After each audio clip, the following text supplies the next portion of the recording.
Olá, bem-vindos a mais uma análise detalhada. Hoje vamos mergulhar nos números mais recentes do genial MOLS FII, o MOL 11. Vamos usar como base os relatórios de gestão de junho de 2025, tá bom? A missão aqui é entender o essencial do desempenho do fundo, principalmente com essa mudança de gestão que está vindo aí no horizonte. Isso aí. Vamos destrinchar esses números então. Junho de 2025 na mão. Perfeito? Então vamos direto ao ponto, aquilo que interessa para o cotista. Dividendos. Como é que ficaram em junho? Olha, o fundo anunciou 0,86 por cota. Isso referente a junho, né? Deu uma subidinha em relação a maio, que foi 0,85. Um centavinho a mais.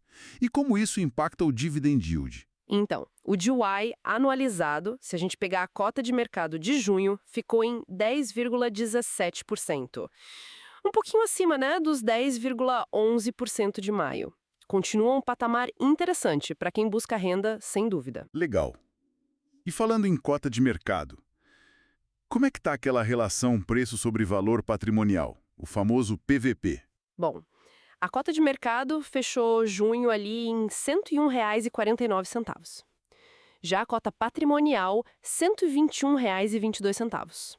Fazendo a conta, isso dá um PVP de 0,837. Então melhorou um pouco em relação a maio, que era 0,832, né? Exato. Melhorou um tiquinho. Mas assim, o ponto é que ainda está negociando com um deságio relevante, né? Abaixo do valor patrimonial. E esse desconto, mesmo com os indicadores operacionais vindo bons, bom, talvez seja uma cautela do mercado ou, quem sabe, já refletindo a expectativa dessa mudança de gestão. Entendi. Faz sentido. Agora, vamos mergulhar nos indicadores operacionais. Eles são referentes a maio, certo? Mas sairão agora no relatório de junho. O que chamou mais atenção ali? Olha, os números de maio vieram fortes, viu? As vendas totais nos shoppings, por exemplo, cresceram, assim, impressionantes, 23% sobre maio de 2024. Chegaram a 222 milhões. E as vendas por metro quadrado também subiram bem, 9% na mesma comparação anual. É um crescimento bem expressivo. Puxa, 23% nas vendas totais é bastante coisa. E ocupação e inadimplência. Tivemos alguma mudança aí? Então, a taxa de ocupação ficou estável, continua em 96%, que é um nível alto, né? Igualzinho a abril. E a inadimplência líquida também ficou estável, em 3%, sem alteração em relação a abril também. Essa estabilidade na ocupação e inadimplência, mesmo sendo números bons 96% e 3%, será que indica um mercado resiliente ou talvez uma dificuldade de melhorar ainda mais esses patamares? É uma ótima pergunta. Assim, manter 96% de ocupação é excelente, não tenho o que discutir. Mas talvez a gente esteja perto de um teto natural, né? E a inadimplência, bom, 3% é um nível gerenciável. Mas claro que o ideal seria ver cair um pouco. Pode ser um reflexo da economia mesmo, né? Certo, certo. E o NOI por metro quadrado, aquele indicador que mostra a geração de caixa operacional dos imóveis. O NOI por metro quadrado em maio foi de R$ 87, uma melhora em relação aos 83 de abril. E se a gente olha o NOI caixa total, ele deu um salto de 23% comparado a maio de 2024, bem alinhado com aquele crescimento forte das vendas que a gente comentou. Entendido. E fluxo de veículos e os indicadores de mesmas lojas, o SSS e SSR, como é que foram? O fluxo de veículos em maio, olha só, ficou estável, 0% de variação em relação a maio de 2024. Já os indicadores de mesmas lojas foram positivos, sim. O SSS, Same Store Sales, vendas nas lojas abertas há mais de um ano, cresceu 5%. E o SSR, Same Store Rent, aluguel nas mesmas lojas, subiu 8%. Os dois comparados com maio de 2024, o que mostra que as operações consolidadas estão saudáveis. Com essas operações rodando bem, como ficou o resultado financeiro do fundo lá em junho? Distribuiu mais, menos ou na medida do que gerou? Então, O fundo gerou um resultado caixa de 0,84 por cota em junho. Isso dá uns 11,8 milhões no total. Só que ele distribuiu 0,86, né? Aqueles 12 milhões. Ou seja, usou 0,02 por cota da reserva acumulada que ele tinha. Essa reserva de resultados a distribuir fechou o mês em 0,46 por cota. Ainda é um colchão relevante, né? Cerca de 6,5 milhões no total. Entendi a parte do resultado. Para a gente fechar o quadro financeiro, como é que está a questão do endividamento do fundo? Teve uma leve redução na dívida, sim. O saldo dos CRIs, aqueles certificados de recebíveis imobiliários, caiu um pouquinho.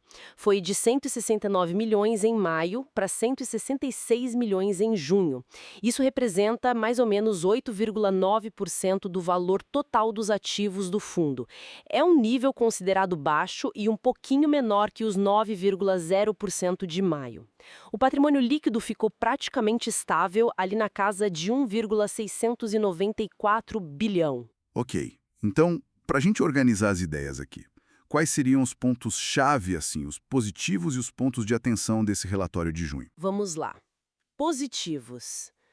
O aumento no dividendo distribuído, a leve melhora no DY e no PVP, os indicadores operacionais de maio, que foram muito fortes, né? Vendas e NOI crescendo 2 dígitos ano contra ano, a ocupação alta, que foi mantida em 96%, e o endividamento baixo, que ainda teve uma leve redução. Acho que esses são os destaques positivos. Certo. E os pontos de atenção? Eu diria a estabilidade da inadimplência, que não caiu, né?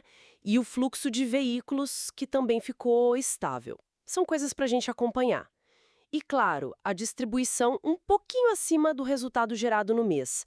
Embora tenha reserva para cobrir, é sempre bom observar se isso não vira uma tendência. Perfeito. Além dos números, a mensagem do gestor no relatório trouxe alguma novidade importante? Algo mais? Trouxe. E foi a grande notícia do mês, na verdade. O gestor reforçou os bons números operacionais e a distribuição de R$ 0,86. Mas o destaque mesmo foi a confirmação da aprovação, tanto pelos cotistas quanto pelo CAD, nosso conselho lá de defesa econômica, da transferência da gestão. A gestão vai para a Pátria VBI Asset Management. E essa transição foi efetivada agora, dia 15 de julho. Opa, então na prática o fundo troca de mãos e de nome também. Exatamente. O fundo vai passar a se chamar Pátria Mall GFI e na bolsa, atenção, o ticker vai mudar para PMLL11. Isso a partir de 22 de julho. Agora a expectativa toda fica em cima do guidance, né? As projeções que a nova gestora, a Pátria VBI, deve divulgar aí para o segundo semestre. Mudança bem relevante mesmo.